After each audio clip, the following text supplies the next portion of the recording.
profeta Samuel, primeiro livro do profeta Samuel, capítulo de número 1. Tome comigo a palavra do Senhor. Profeta Samuel, capítulo de número 1, a partir do versículo de número 11, diz assim a palavra do Senhor, nosso Deus, e fez o seguinte voto: ó Senhor, Todo-Poderoso, se quiseres dar atenção à humilhação da tua serva e te lembrares de mim e não te esqueceres da tua serva, mas lhe concederes um filho, homem, então prometo que o dedicarei a ti, Yahvé, por todos os dias da sua vida, e o seu cabelo e a sua barba jamais serão cortados. Enquanto ela seguia em sua oração, na presença do Senhor, Eli observava os movimentos da sua boca. Como Ana estava orando silenciosamente, seus lábios se mexiam, mas não se ouvia o som de sua voz. Então Eli imaginou que ela estivesse embriagada e lhe repreendeu: mulher, até quando andarás embriagada? Livra-te do teu costume de beber vinho. Entretanto, Ana lhe replicou com estas palavras: ó, não, meu Senhor, pelo contrário, sou uma mulher tomada pela amargura, não bebi vinho ou qualquer bebida fermentada, estava isto sim a derramar minha alma diante do Senhor. Não julgueis a tua serva como uma mulher vadia, estava orando daquele modo, e até agora, pois estou muito triste e desesperada. Então Eli lhe disse: vai-te na paz do Senhor, e que o Deus de Israel te conceda o pedido que lhe fizeste. Ao que ela respondeu: que a tua serva alcance graça diante de ti, e que pense sempre bem da minha pessoa. Em seguida Ana seguiu o seu caminho, comeu, e em seu rosto já não havia mais desalento. Oh glória, oh aleluia. A fé é o firme fundamento das coisas que se esperam, é a convicção daquilo que não se vê. Nós temos feito aqui uma série de reflexões acerca da fé. Somente a fé, sola fide. E hoje eu gostaria de abordar com você aquilo que não abordei nas oportunidades que antecederam a esta. Eu falei acerca da fé natural, mas hoje eu queria dar um enfoque na fé sobrenatural. Nós temos a fé natural. Na Bíblia ela ocorre, e ela ocorre na vida humana, a fé natural. O crer natural existe no homem ou não existe. Aquele, como diz o salmista, diz o nécio, não há Deus. Não existe Deus. E a Bíblia chama esse que assim pensa de nécio, porque tudo à minha volta, tudo dentro de mim declara: Deus existe. Oh glória.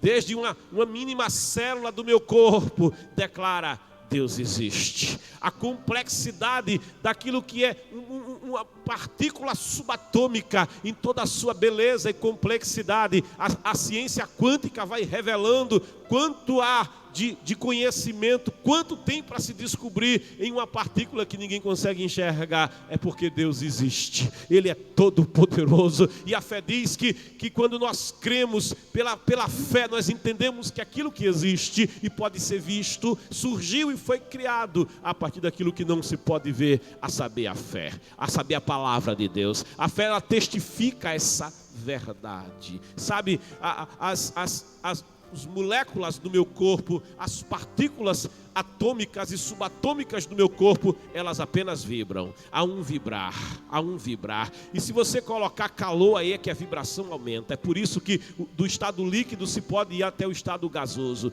É por isso que do estado sólido, se você aquece muito o ferro, ele atinge o ponto de fusão e ele começa a derreter. Ele vai para o estado líquido, porque se aquece, tem mais agitação. E eu glorifico a Deus em saber que toda partícula no universo está vibrando. Não existe uma partícula que não esteja vibrando. Sabe por quê? Porque no princípio, quando não havia nada, Deus abriu a boca e disse: haja, haja, e o som faz vibrar, e até hoje todas as coisas vibram por causa do som da voz de Deus. Aleluia. Um dia quando se instalou uma antena, isso na década de 60, uma antena de alta capacidade, salvo engano, dos laboratórios Bell, eles instalaram ali aquela antena que tinha tal tecnologia que seria a antena perfeita. E depois que os engenheiros colocaram a antena, instalaram tudo, eles foram e ligaram o equipamento.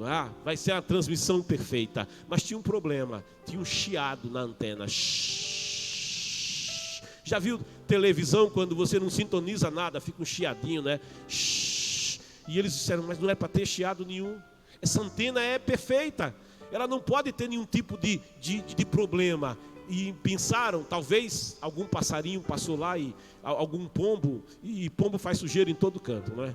De repente a antena está suja, sujeira dos pombos, e foram lá e olharam a antena, e não tinha nada de sujeira de pombo, não tinha, mas eles: vamos limpar. E limparam a antena toda, tiraram toda a sujeira, toda a partícula de pó. Liga agora vai dar certo. E eles não conseguiram entender. Os engenheiros não entenderam, registraram aqueles fatos. Depois, anos depois, quando se estava a estudar o cosmos, quando se estava a observar a formação do cosmos, quando a ciência, quando a cosmologia avançou, eles perceberam que havia um ruído de fundo, havia uma energia de fundo no cosmos. E eles entenderam, essa energia, ela existe desde o início, é ainda aquela energia do início. E quando eu tomei conhecimento disso, eu dei glória a Deus. Eu disse: sabe o que é isso? Isso é a vibração da voz de Deus, daquele haja. Ele disse: haja, oh aleluia. E a palavra confirma isso, dizendo: ele sustenta todas as coisas pela palavra do seu poder. Mas diz o Nécio: não existe Deus, então alguém pode não ter fé, ou alguém pode ter fé e ter fé errada. Eu estou só recuperando o que a gente já meditou aqui para entrar naquilo que a gente quer meditar hoje. Mas aqueles que têm uma fé, mas a fé errada, crê, mas crê na pedra, crê, como diz o salmista no Salmo 115, crê no ídolo que não pode falar, mas apesar de ter boca, ter olho, tem olho, mas não pode ver, tem pé, mas não pode andar.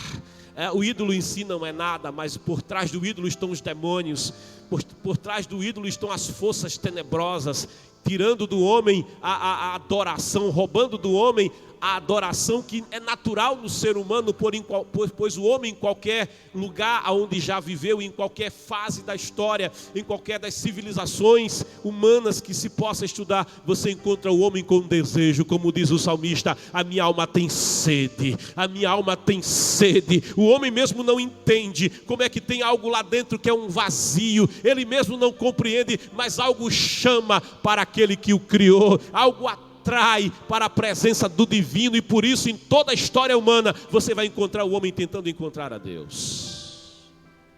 Ele pode não conhecer o verdadeiro caminho, mas há nele uma necessidade de Deus. Tem coisas que a ciência não explica. Por que quando alguém mente, o pulso se altera?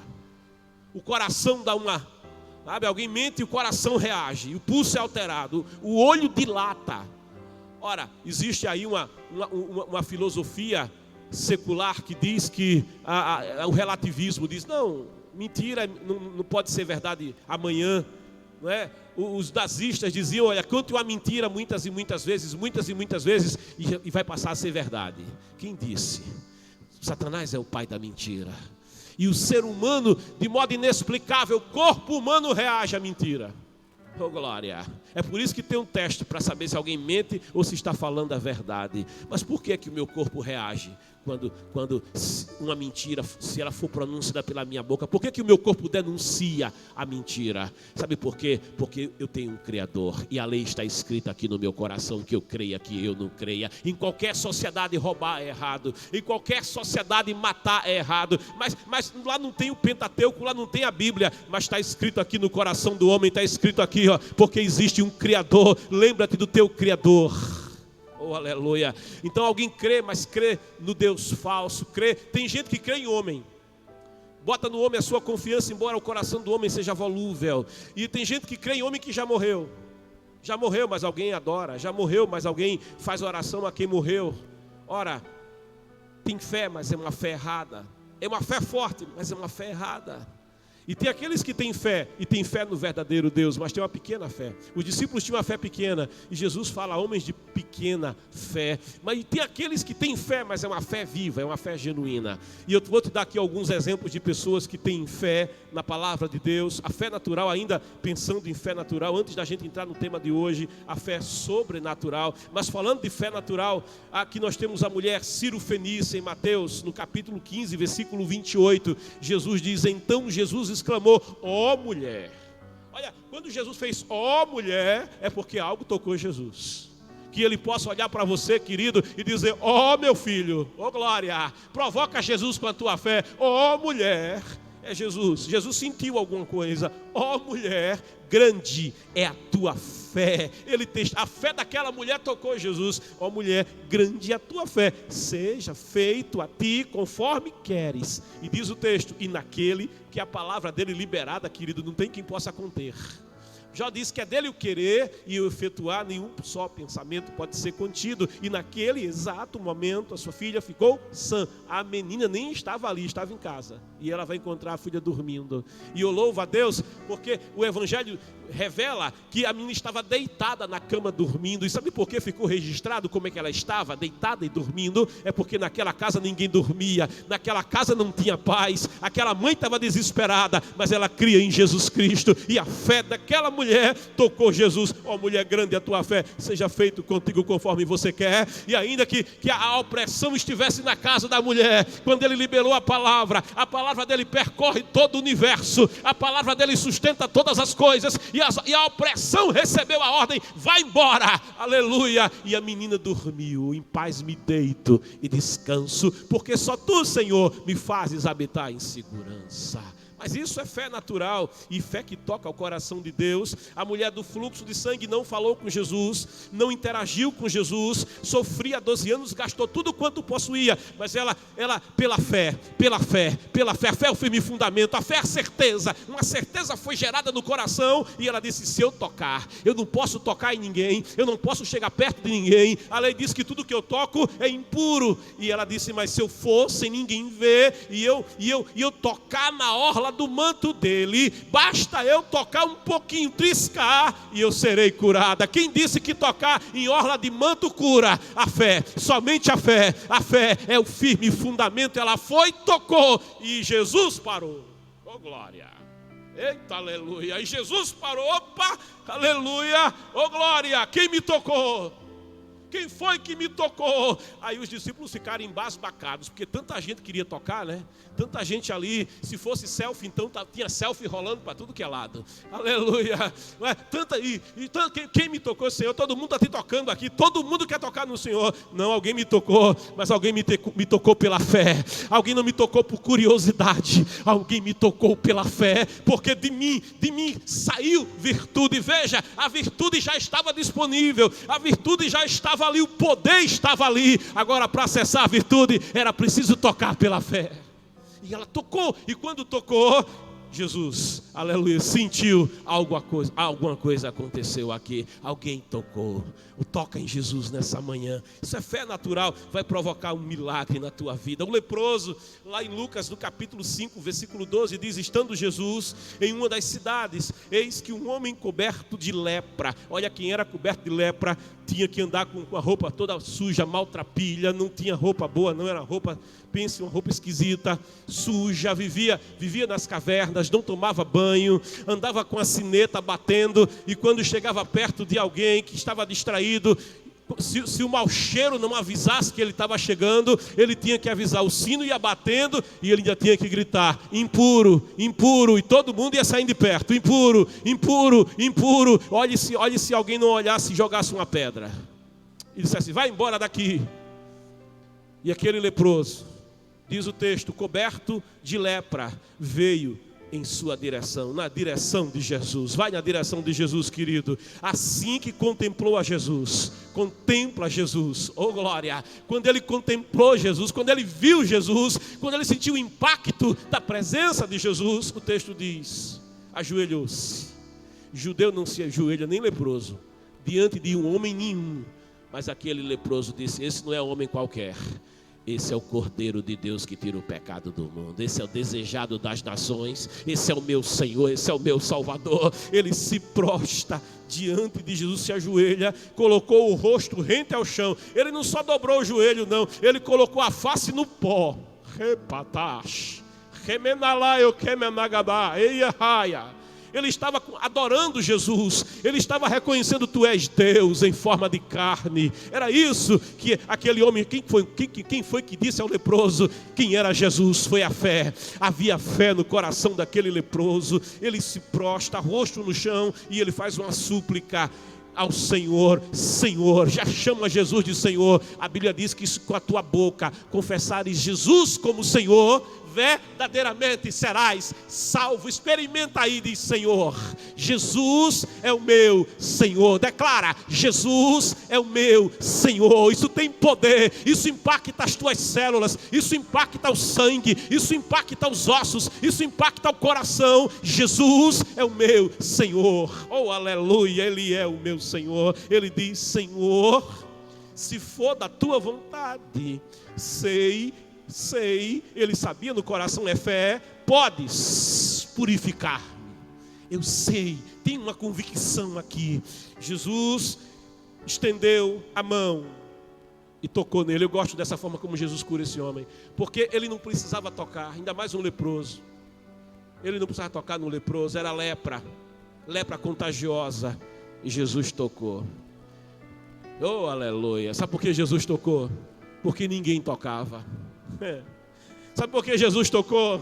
Porque ninguém chegava perto. A alma dele estava machucada, a alma dele estava ferida também. Ele tinha lepra até na alma. A Jesus toca. Oh, aleluia. Oh, só Jesus faz isso. Oh, glória. Jesus tocou e ele sentiu o toque que nunca mais ele tinha sentido, um toque de carinho, um toque de amor, sabe? Ele se sentiu acolhido, ele se sentiu cuidado, ele se sentiu protegido. Jesus tocou nele e falou: quero. Basta uma palavra, né? Quero. É o que ele disse para você nessa manhã: quero a tua salvação, quero a tua redenção, quero que você tenha vida e vida em abundância, quero que haja uma transformação no teu interior, na tua alma, no teu coração, quero que você me conheça verdadeiramente como eu sou. Oh, aleluia. Quero, oh, a tua paz, quero a paz da tua casa, quero a paz do teu casamento, quero que você tenha a verdadeira alegria, a vida e a vida em abundância que só Jesus tem para dar. Eu quero, a vontade dele é boa, é maravilhosa, é perfeita. Quero ser purificado. E no mesmo instante, a lepra, oh glória, retirou-se, foi embora. Aleluia. Fé, é fé natural. Mas eu quero nessa manhã falar desses exemplos de fé. Pessoas que têm grande fé, pessoas que não têm fé, ou que têm uma fé pequena, ou que têm uma fé, mas uma fé errada. Eu quero te falar aí sim da fé sobrenatural. Oh glória, que fé é essa? Se você tomar a palavra comigo, você vai encontrar acerca do dom da fé. O dom da fé. Veja, 1 Coríntios no capítulo 12, versículo de número 7. A palavra de Deus diz: a cada um, contudo, é concedida a manifestação do Espírito, com a finalidade de que todos sejam beneficiados. O versículo 9 diz: a outro pelo mesmo Espírito é outorgada a fé. Aleluia. O Espírito está outorgando, está dando a fé. Veja, a outro, pelo mesmo Espírito, é outorgada, é concedida a fé. A outro, pelo único Espírito, dons de curar. Entretanto, versículo 11, o mesmo e único Espírito realiza todas essas ações e ele, o Espírito, as distribui individualmente a cada pessoa conforme deseja e para o seu propósito. A fé está sendo elencada aqui como uma dádiva do Espírito, como um dom do Espírito. Mas existe já a fé natural? Existe, mas existe a fé que vem do Espírito, é a fé sobrenatural. Aleluia. Oh glória, é aquela fé que não depende do meu esforço, porque a fé natural ela pode hoje estar até grande, né? Mas amanhã ela pode estar lá embaixo. Que o coração do homem, ele oscila, o coração do homem, ele vacila. Romanos 10, 14, veja como é a fé natural. Diz, no entanto, como invocarão aquele em quem não creram? Como falarão daquele que não creram? Como vão orar se não crerem? E como crerão naquele de quem nada ouviram falar? Observe. E como ouvirão se não há quem pregue? Olha as indagações. E como pregarão se não forem enviados? Compartilha, aproveita e compartilha louvor e palavra. Como está escrito, como são maravilhosos os pés dos que anunciam as boas novas. Como consequência, olha porque as boas novas são anunciadas. Como consequência, a fé, esse é o objetivo do Evangelho, gerar a fé. A fé vem pelo ouvir as boas novas, ou seja, a palavra, o Evangelho. A fé natural vem pelo ouvir as boas novas. As boas novas vêm pela palavra de Cristo. A palavra alimenta a fé. Aquele leproso foi alimentado pela palavra, foi gerado fé. A mulher cirofenícia ouviu falar de Jesus, a fé dela foi despertada. O centurião ouviu falar de Jesus, a fé dele foi despertada. O oficial do rei ouviu falar de Jesus, a fé dele foi despertada. A mulher do fluxo de sangue, Jairo, essas pessoas ouviram falar de Jesus, ouviram Jesus falar e a sua fé foi despertada. Lá na cruz, aquele homem em maldição e em condenação, ele ouviu Jesus falar e ele disse: Senhor, Senhor. Aleluia. Se ele reconheceu Jesus como o Senhor, é porque tinha fé. Lembra de mim quando estiveres no teu reino. E ele foi resgatado e ele foi salvo, porque sem fé é impossível. Mas se houver fé, Deus espera que aquele que dele se aproxima, creia, se aproxime do Senhor, mas se aproxima crendo. Oh aleluia. A partir da fé você se aproxima, porque ele espera que aquele que dele se aproxima creia que ele é galardoador daqueles que o buscam. Então a fé é o fundamento firme. A fé, a Bíblia diz que pela fé o justo viverá.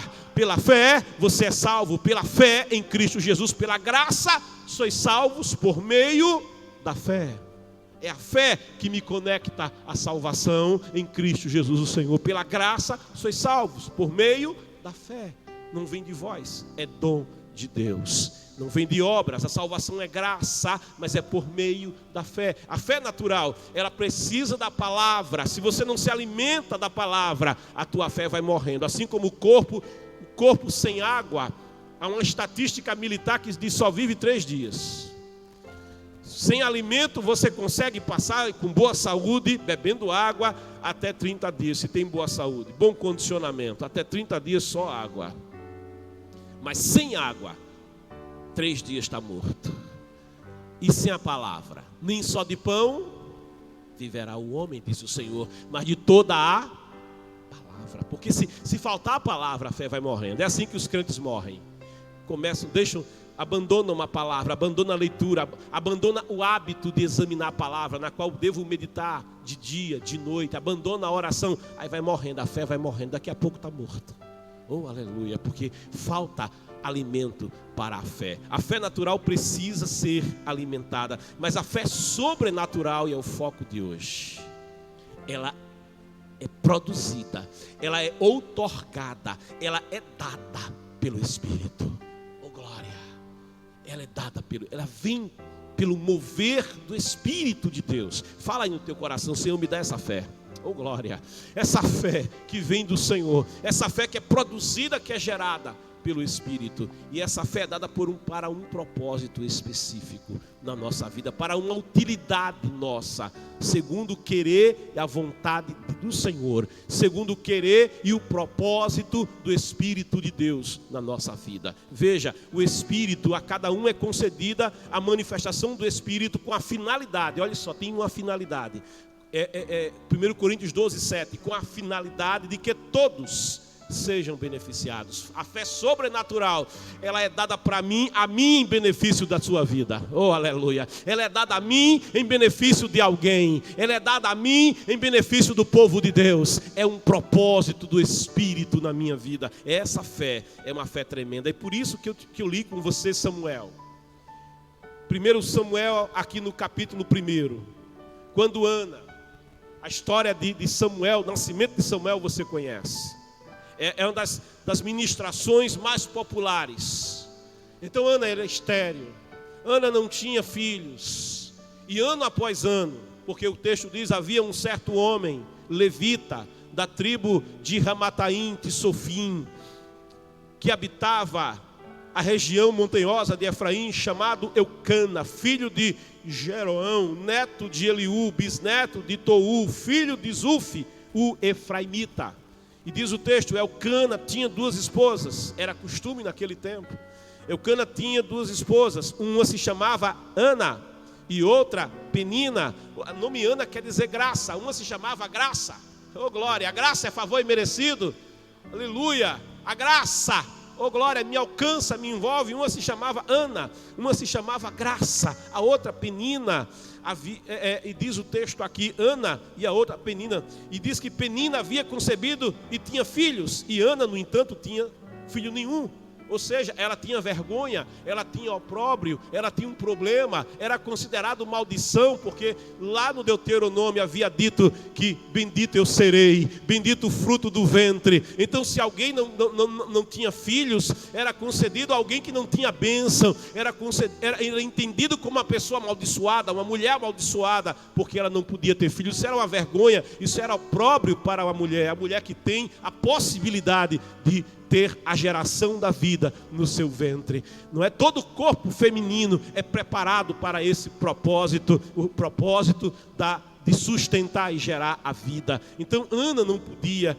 Todos os anos, diz o texto, Eucana subia da sua cidade para adorar e oferecer sacrifícios ao Senhor dos Exércitos em Siló, onde os dois filhos de Eli, Ofni e Finéias, serviam como sacerdotes do Senhor. E o texto vai narrando e dizendo, no dia em que oferecia sacrifícios, Eucana, o chefe da família, tinha o costume de dar porções à sua mulher Penina e a todos os seus filhos e filhas. Porém, versículo 5, a Ana entregava ali uma porção dupla, porquanto grande era seu amor por ela. Ela não concebia, mas ela era amada pelo esposo. Ainda que o Senhor, e aí o texto volta ao problema, ainda que o Senhor não a tivesse permitido gerar filhos. Penina, sua rival, provocava e humilhava Ana continuamente, porque o Senhor a tinha deixado estéril. Veja que o texto vai tributando a Deus o problema, porque aqui é a visão humana. Você não tem porque Deus não abençoou, você não tem porque você está debaixo de maldição, você não tem, e essa era a visão. Isso aqui não é a visão de Deus, mas é a visão do contexto social em que Ana está. Penina, sua rival, provocava. Isso tudo acontecia, veja, ano após ano. Ela ia adorar, ela ia ao tabernáculo, ela cumpria com a ordenança, ela estava na festa, ela estava no ambiente, ela estava no lugar, mas ela não conseguia adorar. Ela estava no ambiente, mas ela dizia, esse Deus daqui não gosta de mim, esse Deus daqui não me permite conceber, esse Deus que eu venho adorar todos os anos, ele não gosta de mim. Ela tinha de fato uma barreira, e isso provocava no seu coração uma barreira entre ela e Deus. Ela pensava mal de Deus. Nunca pense mal de Deus. Eu é que sei. Ele diz na sua palavra que pensamento que tenho acerca de vós, para vos dar o fim que desejais, é pensamento de bem e não de mal. Ninguém te ama como Ele te ama. A palavra diz: Deus prova o seu amor para comigo, o seu amor para contigo, em que Cristo Jesus morreu na cruz do Calvário, sendo nós pecadores, porque Deus te amou de tal maneira que deu o seu próprio Filho unigênito, para que todo aquele e aquela que nele crê não pereça, mas tenha vida eterna. Deus enviou o seu Filho ao mundo, não para condenar o mundo, mas para que o mundo fosse salvo por ele. É por isso que o poeta disse: se isso não for amor, o oceano secou, não há estrelas no céu, as andorinhas não voam mais. Se isso não for amor, tudo perde o valor. Oh, aleluia, ninguém te ama como Ele te ama. Então Ana tinha uma visão errada acerca de Deus. As pessoas tinham uma visão errada acerca do Senhor. E isso acontecia ano após ano. Quanto sofrimento viveu Ana e essa família. E diz o texto: sempre, olha só, isso era contínuo, sempre que eles subiam à casa de Yahvé, o Senhor, a rival de Ana, começava, a dor aumentava mais ainda. Aí é que o negócio pegava, aí é que começava a humilhação. E as pessoas, toda vez que você vai à igreja e você tem um desabor, alguém se levanta contra você, uma situação te angustia, como era terrível para Ana adorar o Senhor. Sempre que eles subiam à casa de Yahvé, o Senhor, a rival de Ana, começava o problema, a ofendia, e ela passava o tempo todo solitária, chorando e sem comer. Pense que aflição, tempo de festa, vai ter congresso, aí a pessoa passa os 3 dias de congresso chorando, angústia da igreja, mas angustiada, no opróbrio. Aquilo não era festa para Ana, era um tempo de aflição, era quando ela lembrava a sua situação. Era assim que era o relacionamento de Ana no judaísmo, naquele contexto. E diz o texto: ela não comia, ela ficava solitária, ela ficava ofendida, ela ficava machucada, ela ficava humilhada. Então Elcana, seu marido, que marido maravilhoso, lhe indagava: Ana, graça, dá vontade de dizer graça não, me chama de outra coisa. Ana, por que choras e não te alimentas? Por que estás tão infeliz? São perguntas interessantes. Será que eu não valho para ti mais do que 10 filhos? Ela não tinha nenhum, imagina 10. Será que eu não valho para você mais do que 10 filhos? Certa ocasião, o choro pode durar uma noite escura e difícil. O vale de Baca existe, o vale da sombra da morte existe, mas você pode atravessá-lo. Oh glória! O choro pode durar uma noite, mas Deus está no controle. Alguém pode pensar errado de Deus, mas Deus não muda porque você pensa errado dele. Alguém pode ter uma ideia equivocada de Jesus Cristo, mas Jesus Cristo não deixa de ser quem Ele é, porque você tem uma ideia equivocada acerca dele. Oh glória! Aleluia! O choro pode durar uma noite, mas tem alegria pela manhã. Certa ocasião em Siló, foram à festa de novo. Logo depois de haverem terminado de comer e beber, estando o sacerdote ali sentado numa cadeira junto a um dos pilares, à entrada do santuário do Senhor, Ana se levantou. Algo mudou na Ana. Algo mexeu na Ana. Eu não sei se foi a palavra pregada, eu não sei se foi o ensino, eu não sei se ela leu a palavra. Algo aconteceu com Ana, porque diferente dos outros anos, algo mudou no coração de Ana. Algo mexeu na fé natural de Ana. Algo impactou a fé natural de Ana. Eu não sei se alguém ministrou para ela as maravilhas de Deus. Eu não sei se alguém ministrou para ela as maravilhas do Senhor cuidando do seu povo até ali, até aqueles dias, nos dias dos juízes, dos dias de Moisés, nos dias de Abraão. Eu não sei o que aconteceu, mas eu penso que alguém ministrou a palavra, que ela ouviu a palavra, que o coração dela foi impactado pela palavra e que a sua fé floresceu. E quando a fé floresce, algo acontece, algo muda no coração humano, e ela se levantou. Ela se levantou, e diz o texto, e com a alma, olha como estava a sua alma, e com a alma profundamente sofrida, ela chorou. Oh, aleluia! Ela chorou muito, diz o texto. Ela derramou muitas lágrimas, rios de lágrimas vieram aos seus olhos. Ela chorou muito, e naquele choro, naquele desespero, ela não ficou mais só. Ela antes ficava só, ela antes ficava afastada, mas a fé fez ela ter uma atitude diferente. Com aquele choro e com aquela angústia, ela chora, mas ela ora ao Senhor, ela busca ao Senhor, ela se volta para o Senhor. A fé nos liga ao Senhor, a sua fé a conectou com o Espírito de Deus, e ela chorou, mas ela chorou na presença do Senhor. Ela chorou, mas ela chorou um choro que era uma oração. Ela chorou, mas ela chorou um choro que buscava em Deus uma resposta para a sua vida. Ela orou ao Senhor. Aleluia, ela clamou ao Senhor Deus Todo-Poderoso.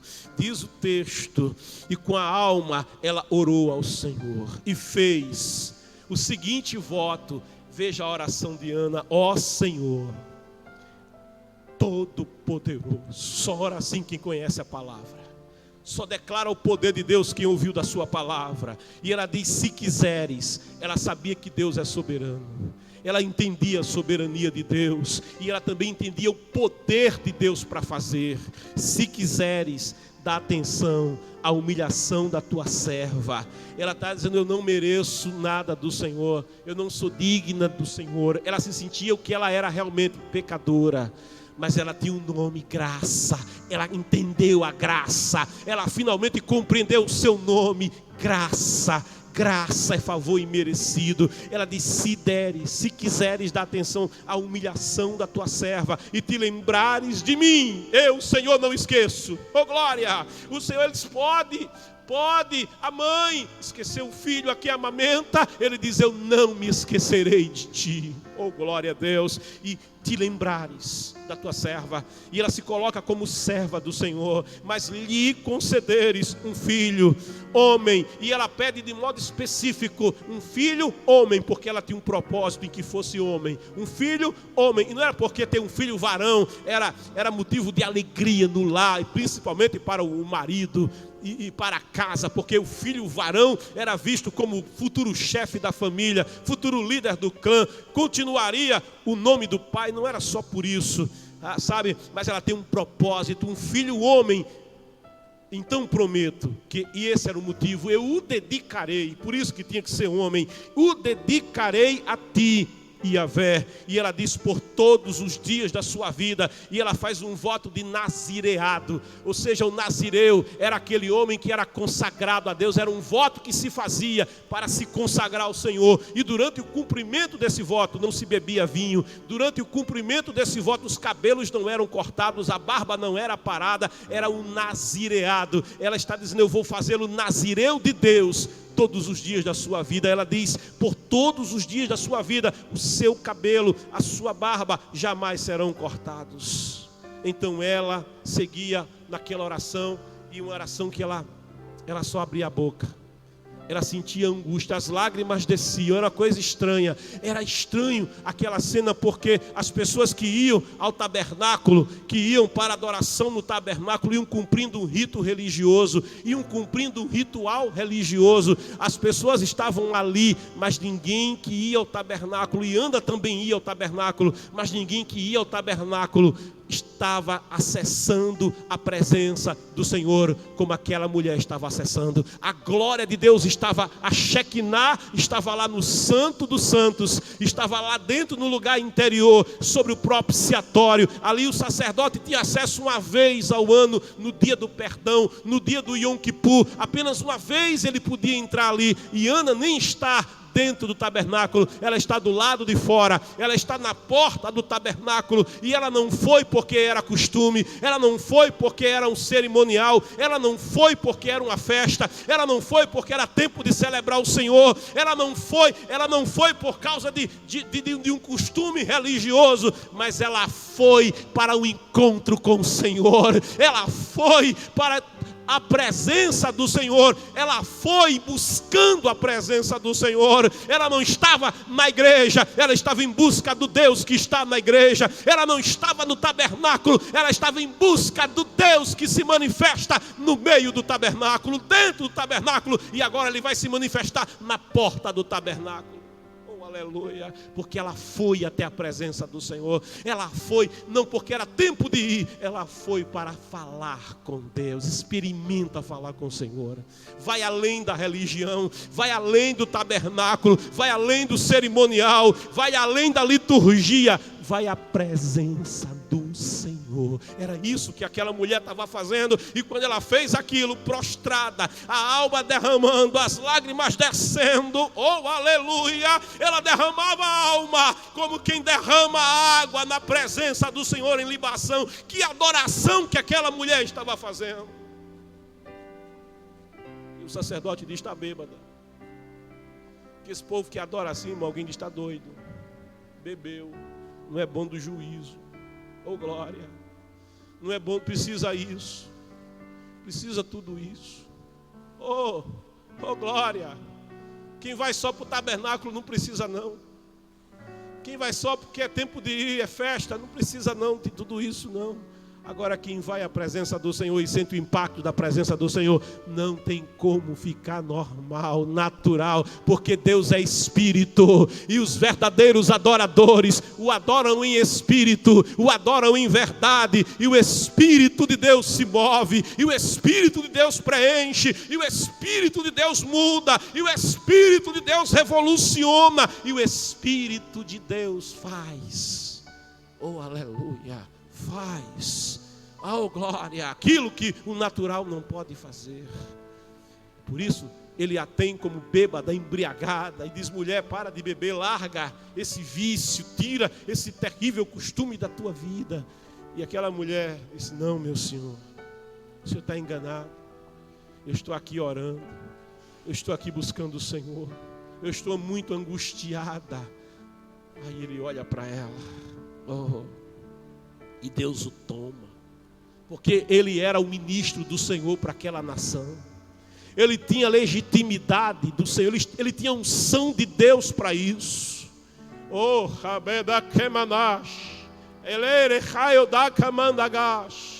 e ele ministra sobre a vida dela, da unção que estava sobre a sua vida, dizendo: vai mulher, oh aleluia, vai mulher, oh vai-te na paz, recebe shalom, recebe mudança, recebe paz, recebe alegria, recebe gozo na alma, recebe libertação da angústia, recebe mudança no teu interior. Vai, ele nem sabia o que estava fazendo, sabe por quê? Porque isso, aqui agora está a manifestação do sobrenatural, da fé sobrenatural na vida de Eli. Ele nem sabia o que estava fazendo.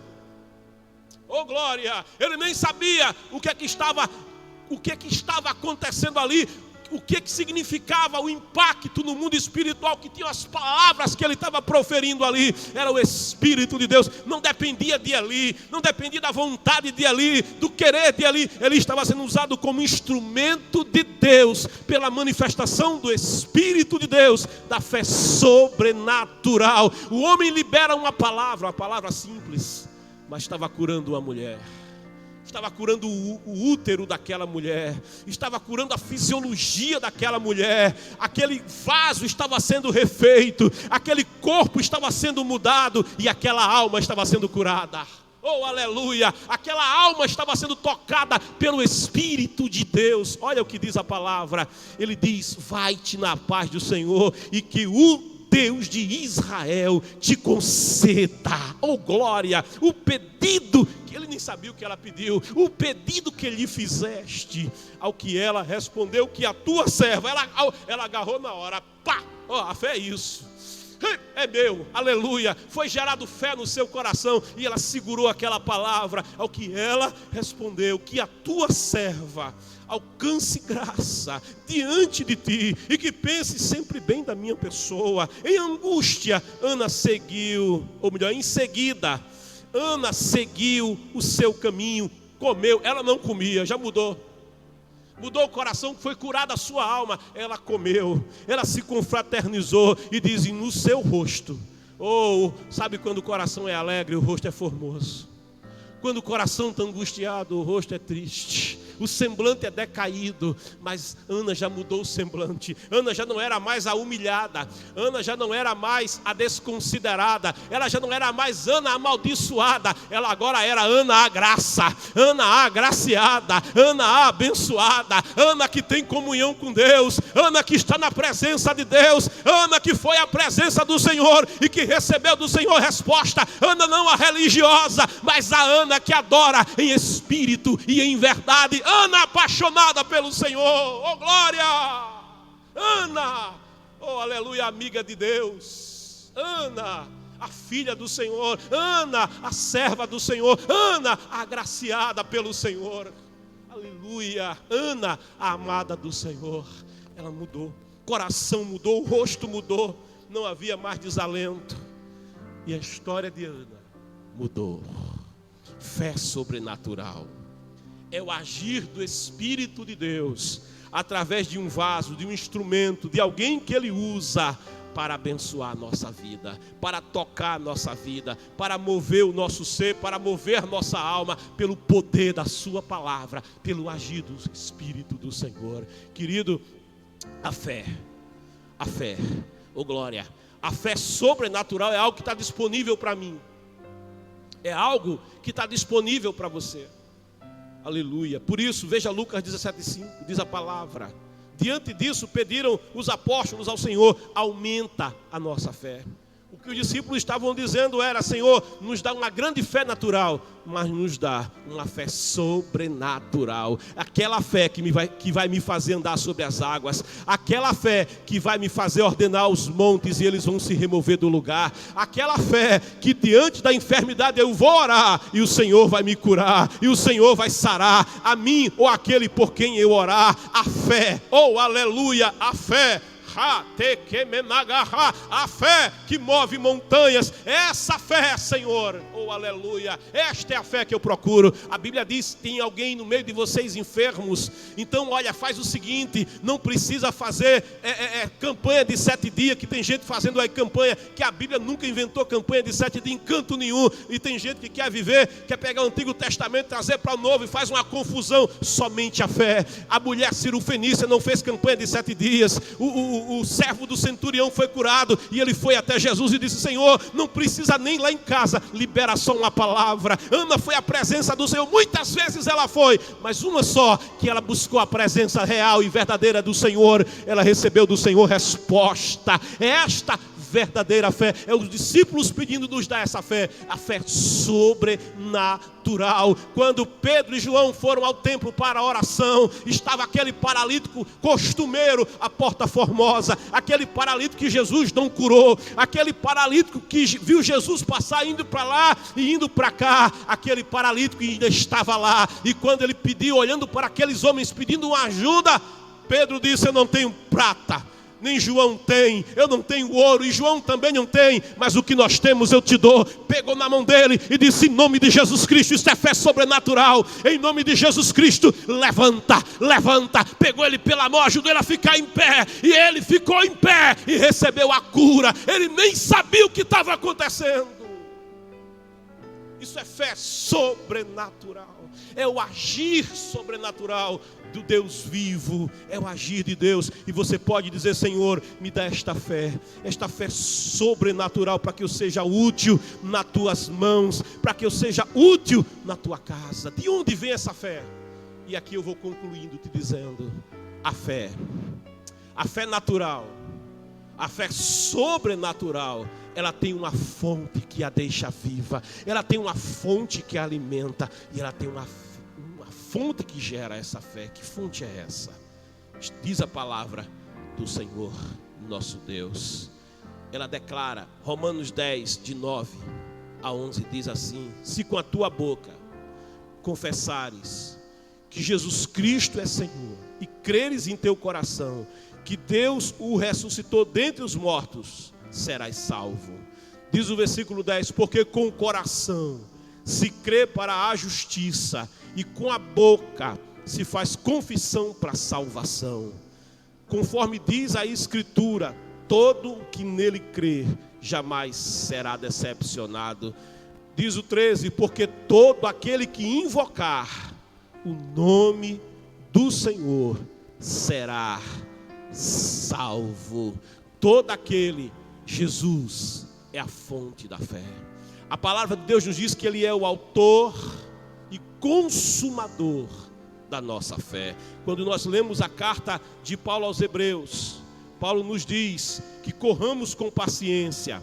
Hebreus capítulo 12, versículo 1, portanto também nós, considerando que estamos rodeados por tão grande nuvem de testemunhas, desembaracemo-nos de tudo o que nos atrapalha. Veja, de tudo e do pecado. De tudo que nos atrapalha e do pecado que nos envolve, e corramos com paciência, com perseverança, a corrida que nos está proposta. Diz o versículo 2 e revela aqui, olhando fixamente, sem desviar o olhar, olhando fixamente para o autor e consumador da fé, Jesus, o qual por causa do júbilo que lhe fora proposto, suportou a cruz, desprezando a vergonha e assentando-se à direita do trono de Deus. Jesus, Ele é o autor. A nossa fé, a verdadeira fé, ela não vem de religião. A verdadeira fé não vem de Buda, não vem de Krishna, não vem de Maomé, não vem de guru, não vem de Aristóteles, não vem de filosofia, não vem de recursos humanos. A verdadeira fé, ela tem um autor e o consumador, aquele que não só é o autor, mas ele consolidou isso para nós, é Jesus Cristo. Aleluia. E aquele que vem a Jesus Cristo recebe de Jesus Cristo esta fé. Essa fé que te leva à salvação, essa fé que te liberta do vício, é essa fé que faz com que haja mudança na tua vida, é esta fé que faz você se levantar do leito da enfermidade, é esta fé que enche o teu coração com a salvação, é esta fé. Jesus é o autor. O carcereiro de Filipos perguntou a Paulo: o que devo fazer, Paulo, para ser salvo? E Paulo disse: crê no Senhor Jesus Cristo e será salvo tu e a tua casa. Eu quero te fazer um convite nesse encerramento, encerrando essa série de reflexões acerca da fé no dia de hoje, te dizendo: Jesus é o autor, Jesus é o consumador da fé. Por isso eu quero te convidar a vir a Jesus. Entrega a tua vida a Jesus, te volte para o Senhor Jesus. Você pode, como Ana, conhecer religião. Você pode, como Ana, conhecer igreja. Você pode, como Ana, conhecer a liturgia do culto. Você pode, como Ana, conhecer os costumes daqueles que andam na casa de Deus, daqueles que são cristãos verdadeiros. Mas não basta saber, não basta conhecer, não basta estar no meio. É preciso conhecer aquele que está no meio, aquele que está no meio do povo, aquele que está no meio do culto, aquele que é o autor e o consumador da fé. É preciso tocar em Jesus, é preciso se relacionar com Jesus. Por isso eu quero te convidar nessa manhã a ser mais que um religioso. Eu quero te convidar nesta manhã a ir além do tabernáculo, a ir além da religião, a ir além do formalismo, a vir até Jesus, o autor e o consumador da fé. Faz a entrega da tua vida ao Senhor. Você que ainda não fez essa entrega, Jesus, Ele tem poder para transformar a tua vida. Jesus, Ele tem poder para te salvar. Jesus, Ele tem poder para te libertar do vício. Jesus, Ele tem poder para te libertar da droga. Jesus, Ele tem poder para perdoar os teus pecados. Jesus, Ele tem poder para preencher o vazio da tua alma e do teu coração. Jesus, Ele tem este poder. E Ele te convida dizendo: aquele que vem a mim, de maneira nenhuma eu lançarei fora. E é o convite do Espírito Santo. Escreve no nosso chat: manifesta publicamente a tua decisão, porque a gente vai orar por você. Escreve no chat: eu entrego a minha vida a Jesus. E se você está afastado, se você, como Ana, tem vivido na presença do Senhor, tem até vindo à igreja, mas você tem andado separado da presença de Deus, sabe? E a igreja é um suplício. Eu vou, é domingo, eu vou, oh glória, mas já não sente mais a graça, a presença, a alegria, o gozo da salvação. Oh aleluia, Deus não mudou, você pode ter mudado. O Deus de Israel nunca mudou. Era Ana que precisava de uma mudança. Você também está precisando de uma mudança. E eu quero te convidar a, como Ana, oh aleluia, vir ao encontro do Senhor nessa manhã, para ser renovado. Volta ao caminho do Senhor. Mas eu estou dentro da igreja. O filho pródigo era pródigo e passou um tempo dentro da casa do pai, se preparando para sair. Alguém ainda não saiu, mas está se preparando para sair. Talvez seja essa a tua situação. Ainda está na casa, mas já não tem comunhão com o dono da casa.